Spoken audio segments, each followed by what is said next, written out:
Hi viewers, welcome to our channel. ప్రస్తుతం మనతో పాటు దామ బాలాజీ గారు సీనియర్ జర్నలిస్ట్ ఉన్నారు. వారితో ఒకసారి మాట్లాడదాం. సార్ నమస్కారం సార్. నమస్తే. సార్, కొండా సురేఖ గారు నాగార్జున గారు ఫ్యామిలీ పైన చేసిన కామెంట్స్ చేశారు కదా. అయితే ఇది కేవలం ప్లాన్డ్గా చేశారు. దీని వెనకాల రేవంత్ గారు ఉన్నారు. రేవంత్ రెడ్డి గారే వ్యూహాత్మకంగా వ్యవహరించి కొండా సురేఖ గారితో నాగార్జున గారిని టార్గెట్ చేయించారని కూడా అంటున్నారు.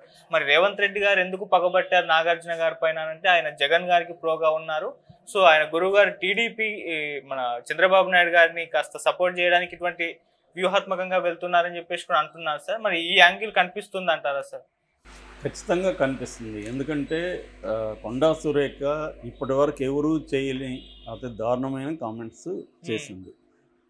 ఎందుకంటే ఒక నాగార్జున తర్వాత నాగ చైతన్య ఇద్దరూ కలిసి సమంతను కేటీఆర్ దగ్గరికి ఇలా పడుకోమన్నారు, కేటీఆర్ పంపించమన్నాడు.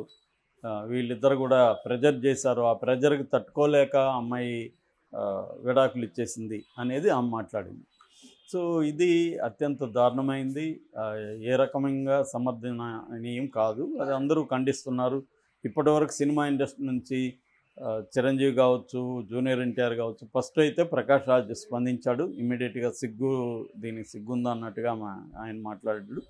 దాని తర్వాత జూనియర్ ఎన్టీఆర్ హీరోలలో జూనియర్ ఎన్టీఆర్ ఫస్ట్ స్పందించాడు. ఆ తర్వాత ఇంకా నాని, చిరంజీవి, రామ్ గోపాల్ వర్మ, ప్రభాసు, రామ్ చరణ్, మహేష్ బాబు, తర్వాత రోజా, అల్లు అర్జున్, మంచు విష్ణు, వీళ్ళందరూ కూడా స్పందించారు. అట్లాగే దీంట్లో ఇన్వాల్వ్ అయిన అంటే ఆమె ఎవరినైతే అనిందో నాగార్జున ఫ్యామిలీ. నాగార్జున ఇమ్మీడియట్గానే ట్వీట్ చేశాడు.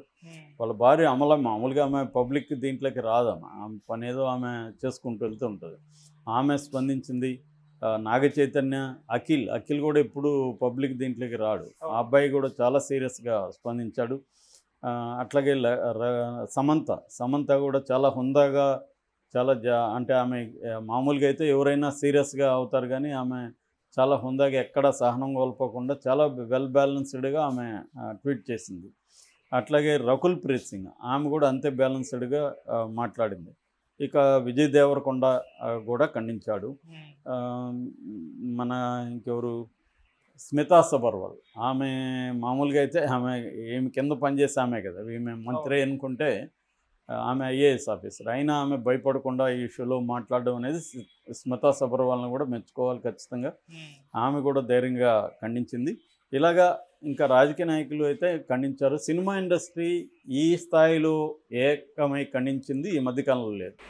రెండవది, అందరి ఖండనలో కూడా ఒకటి కామన్ థ్రెడ్ కనబడుతుంది. అదేంటంటే ఇండస్ట్రీ జోలికి వస్తే మేము సహించము అనేది కూడా మాట్లాడారు. అంటే ఇది నాగార్జున పర్సనల్ ఇష్యూ కాకుండా ఇండస్ట్రీ యాంగిల్లో కూడా వీళ్ళు తీసుకున్నారు.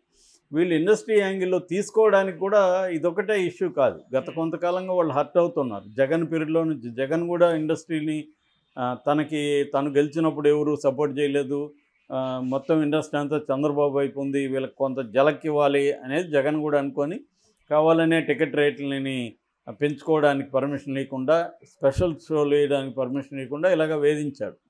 సో దాని తర్వాత వీళ్ళు వెళ్ళారు, అతను ఈగో సాటిస్ఫై అయింది, మొత్తానికి సమస్య పరిష్కారం అయింది. అక్కడి నుంచి కూడా ఇండస్ట్రీ కొంత హర్ట్ అవుతూ వస్తున్నారు. గతంలో కేసీఆర్ ఎప్పుడు వీళ్ళని సీరియస్గా పట్టించుకోలేదు, వదిలేశాడు. మంత్రులు కేటీఆర్ వాళ్ళు చూసుకుంటున్నారు. ఆయన మంత్రి తలసాని శ్రీనివాస్ యాదవ్, ఆయన మంచి ఫ్రెండ్లీగా ఉన్నాడు. ఆయన బినామీ కూడా, అంటే ఆయన ఇండైరెక్ట్గా కొన్ని సినిమాలకు ప్రొడ్యూసర్ కూడా అని చెప్తారు ఇండస్ట్రీలో. ఏదేమైనా అలాగా అమికబుల్గా నడిచింది. పెద్ద ఇండస్ట్రీలో ఏమి వ్యతిరేకత, గవర్నమెంట్కి ఇక్కడ ఇండస్ట్రీకి ఎప్పుడు ప్రాబ్లమ్స్ రాలేదు. అక్కడ కూడా జగన్ కొంత తీసుకొచ్చాడు, కానీ తర్వాత జగన్ కూడా వదిలేశాడు, ఏవో కొన్ని రూల్స్ పెట్టాడు, అయిపోయింది. కానీ రేవంత్ రెడ్డి డే 1 నుంచి కూడా సినిమా ఇండస్ట్రీని టార్గెట్ చేసినట్టుగా మనకు కనబడుతుంది. ఫస్ట్ ఏమో గద్దర్ అవార్డ్స్ అన్నాడు. గద్దర్ అవార్డ్స్ అనౌన్స్ చేసే ముందు కనీసం కొంతమంది సినిమా వాళ్ళతో మాట్లాడడం ఇవేవి చేయలేదు ఆయన.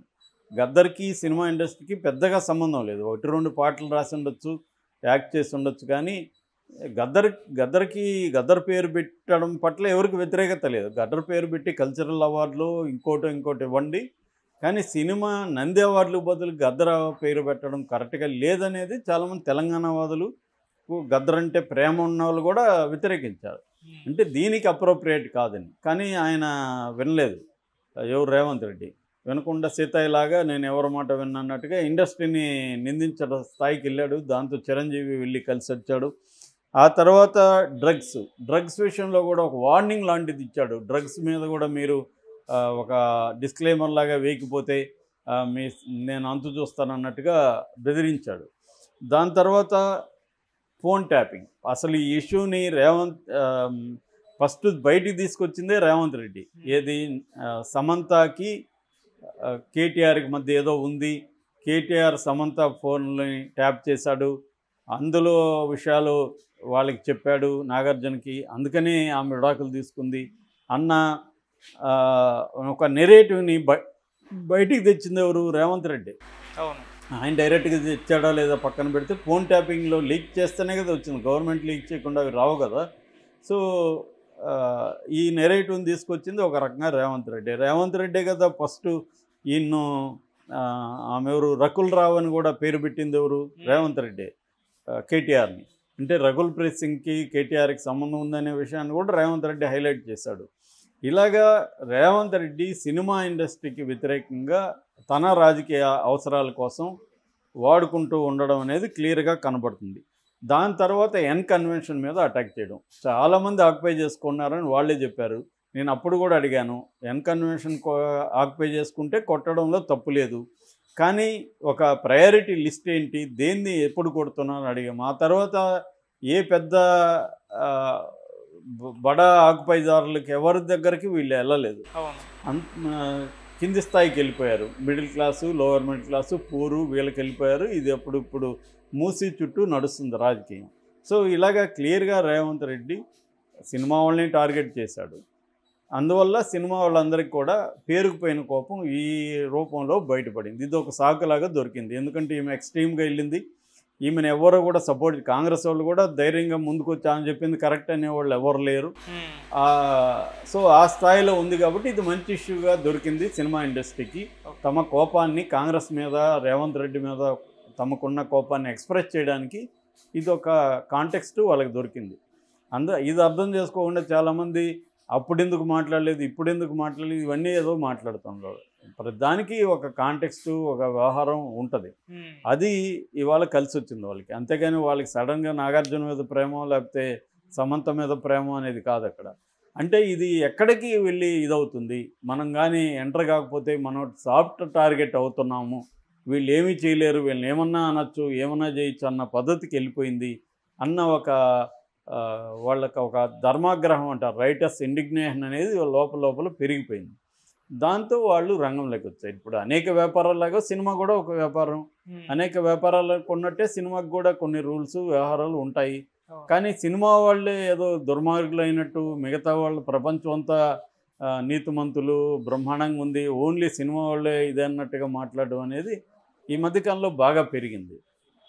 సో విడాకులు వేరే వాళ్ళు తీసుకోవట్లేదా, వేరే రంగాల్లో విడాకులు అవ్వట్లేదా, ఓన్లీ వేరే రంగాల్లో అమ్మాయిలు ఇంకొకరితో గడపట్లేదా, అబ్బాయిలు ఇంకొకరితో గడపట్లేదా, సినిమా వాళ్ళే గడుపుతున్నారా, ఇదంతా కూడా ఒక ఎక్స్ట్రీమ్కి వెళ్ళిపోయేసరికి వీళ్ళల్లో కోపం వచ్చింది. ఇది ఒక కాంటెక్స్ట్. రెండవ కాంటెక్స్ట్, రేవంత్ రెడ్డి నాగార్జునని టార్గెట్ చేయడం వెనక ఒక కావాలని చేస్తున్నాడు రేవంత్ రెడ్డి నాగార్జున్ని. అందుకని సమంత పేరు బయటికి తీశాడు ఫోన్ ట్యాప్లో కూడా. ఆ తర్వాత కూడా ఎన్ కన్వెన్షన్ మీద దాడి చేయడం కూడా అంతే. నిజానికి ఆయనకి ఏమీ మిగతా వాళ్ళవి క్లీన్ చేయాలనేది కూడా ఏమీ లేదు, ఆ అజెండా కూడా ఏమీ లేదు రేవంత్ రెడ్డికి. ఆయనకి రాజకీయ అజెండా ఉంది, దాని ప్రకారం వెళ్తున్నాడు. కానీ నాగార్జున టార్గెట్ చేయడం వల్ల చంద్రబాబు ఉన్నాడు, చంద్రబాబు రేవంత్ రెడ్డి ద్వారా నాగార్జున మీద కక్ష తీర్చుకుంటున్నాడు. ఎందుకంటే నాగార్జున జగన్కి అనుకూలంగా ఉన్నాడు, జగన్ అరెస్ట్ అయినప్పుడు కూడా జైలుకి వెళ్ళి చూసి వచ్చాడు. జగన్తో వ్యాపార సంబంధాలు కూడా నాగార్జునకు ఉన్నాయి రియల్ ఎస్టేట్ రంగంలో అని చెప్తారు. అట్లాగే ఈయన పార్ట్నర్గా ఉన్న ప్రసాద్, ఆయన జైల్లో ఉన్నప్పుడు కూడా వెళ్ళొచ్చి పరామర్శించాడు. అలాగే వ్యాపార సంబంధాలు జగన్తో ఉన్నాయి, ఫ్రెండ్లీ ఇది ఉంది. మామూలుగా నాగార్జున ఫ్యామిలీ ఎలా ఉంటారంటే వాళ్ళు రాజకీయంగా వివాదాల్లోకి పోరు. నాగేశ్వరరావు ఉన్నప్పుడు కూడా ఆయన కాంగ్రెస్ అభిమానే, కానీ ఎప్పుడు బయటకు వచ్చి కాంగ్రెస్ని పొగుడుతూ లేకపోతే ఇంకోటి చేయలేదు. ఆయనకి పర్సనల్గా రామారావుతో కొన్ని ఇబ్బందులు వచ్చాయి అన్నపూర్ణ స్టూడియోకి సంబంధించి, ఆ విషయంలో వ్యతిరేకించారు తప్ప ఆయన రాజకీయాల్లోకి ప్రత్యక్షంగా ఎప్పుడు రాలేదు. నాగార్జున కూడా ఏ ప్రభుత్వం ఉన్నా వాళ్ళతో మంచిగా ఉన్నాడు తప్ప ఎప్పుడు కూడా ప్రభుత్వాలకు వ్యతిరేకంగా ఆయన మాట్లాడే ఆ, ఒక నోటికొచ్చినట్టు మాట్లాడే టైపు నాగార్జున కాదు. ఎవరి మీద ఆయన వ్యతిరేకంగా కామెంట్లు చేసే టైపు కూడా కాదు. ఆయన ఏదో ఆయన పద్ధతిలో ఆయన వెళ్తుంటాడు తప్ప ఆయన ఎక్కడ వివాదాస్పదంగా ఏ బిహేవియర్ నాగార్జునలో ఉండదు. అలాంటిది ఈ- అతన్ని ఈ స్థాయిలో టార్గెట్ చేయాల్సిన అవసరం ఉంది అతని ఫ్యామిలీని. ఈమె కావాలనో ఎమోషనల్గా మాట్లాడిందంటే కూడా అబద్ధం. ఒకవేళ మాట్లాడి సారీ చెప్పింది అనుకుంటే, సారీ కూడా చెప్పలేదు, నా వ్యాఖ్యల్ని, అది కూడా సమంతకు సంబంధించే, నాగార్జునకు సంబంధించి కాదు, సమంతకు సంబంధించి నా వ్యాఖ్యల్ని వెనక్కి తీసుకుంటున్నాను అనింది. అన్నాక మళ్ళీ సైలెంట్గా ఉండాలి కదా. మళ్ళీ నన్ను ఏమనింది, మరి వాళ్ళిద్దరు ఎందుకు విడిపోయారో ఎందుకు చెప్పట్లేదు? ఎందుకు చెప్పాలి నీకు వచ్చి? వాళ్ళిద్దరూ వాళ్ళ 1,00,000 కారణాలతో విడిపోతారు మనుషులు. నీకు ఎందుకు చెప్పాలి? సమాజానికి ఎందుకు చెప్పాలి? అది వాళ్ళ ప్రైవేట్ వ్యవహారం కదా. ఆ మాత్రం తెలియదు ఆయనకి. మళ్ళీ ఎందుకు అంటా ఉంది?